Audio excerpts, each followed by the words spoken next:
السلام علیکم ورحمت الله وبرکاته ملګرو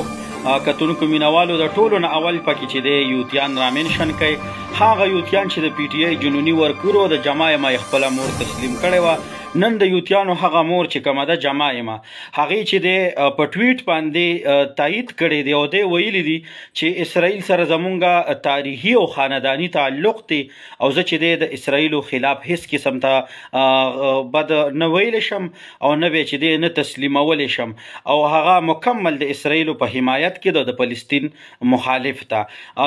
بل پوسټ یې دا هم کړی دی چې کوم ټویټ یې دا هم کړی دی او په هغه ټویټ کې مکمل د خبرې تایید شوی دی چې هغې ویلي دي چې میرے بچوں کے والد کو یہودی سے قربت کے سبب پاکستان میں گولی ماری گئی تھی हाँ صارفین کی تنقید پر دو ټوک جواب نو دا چې دی هغه وایي چې زما د بچو پلار یعنی عمران خان یادوي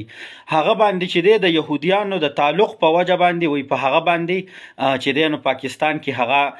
لګېدلې هم په دې وجه باندې چې هغه د اسرائیلو حمایت ډېر په کلکه باندې کو خو چونکې دا خبره خو زمونږ د ډېر وخت نه دا د مولانا فضل الرحمن صاحب موقف و چې دا د یهودیانو ایجنټ دی د اسرائیلو ایجنټ دی خو دلته کې د اسرائیلو یو ناجایزه نسل دی چې ځان ته مسلمان هم وایي هغه به مولانا فضل الرحمن صاحب ته به هغه سپي په میډیا روچت شول او پسې به یې کنځلې کولې خو چونکې نن به زه ویم چې دوی څه وایي ځکه چې د دې هغه خپله سابقه کمامي چې وه هغې چې دی نو دا د پوسټ کړی دی چې هیشټریک فیملی connection to Israel. I have personally had and continue to receive the country's death threats on account of my JVCs and faced decides of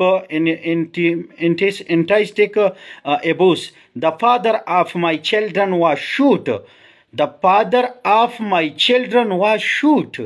According to his word, be Asian because of his promiscuity of the Jews. It's me. while my children have passed. مرګرو دا چې دی دا د جمائمہ ټویټ دی او هغې باقاعده دا تردید کړی دی چې کله مولانا فضل الرحمن صاحب چې دا د یهودیانو ایجنټ دی نو په دې پاکستان کې د هغه چې کوم دا ناجایزه نسل دی الان کې خپل بچي خو د پاکستان نوم هم ناخلي هغه واسم د یهودیانو په کور کې دی او په کورنۍ کې دی دا جمائمہ ګولډ سمیت سره چې دی هغه په یورپ کې دی خو دلته کې چې کوم دا ناجایزه نسل دی دی به روچت شول او دا عمران خان په صفتونو کې به لګیا شول پکې به ځانونه هم د ایمانونو نه خلاص کړل او مولانا فضل الرحمن صاحب پسې به ډېرې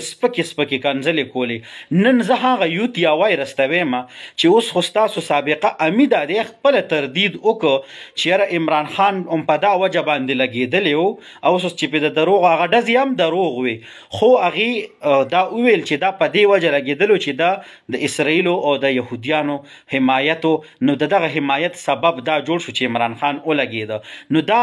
په دغه وجه وی لګېدلی دی چې مونږه خانداني چې دی لکه یهودیان یو زمونږ وي د اسرائیلو سره ډېره مضبوطه رشته ده اوس دلته کې به یوتیان پته نه لګي چې دې له به اوس هغې کم رنګ ورکوي او څه به ویل غواړي نو یوتیانو اوس هم چې دی نیکه یهودي ایجنټ مکمل ثابت شو اوس تاسو څه ویل غواړئ دې نه بعد به مولانا فضل الرحمن صاحب پسې کنځلې کوئ او که نه د سړي زامن به شئ که د سړي زامن کېږي هم کمنټ کې خپل اصلیت ښکاره کوي او که د نه سړي زامن یې نو هم خپل اصلیت چې دی په کمنټ کې ښکاره کوي ویډیو د سره ډېره شیر کړي او دغه د عمران خان دا ناجایزه نسل پکې رامنشن کړي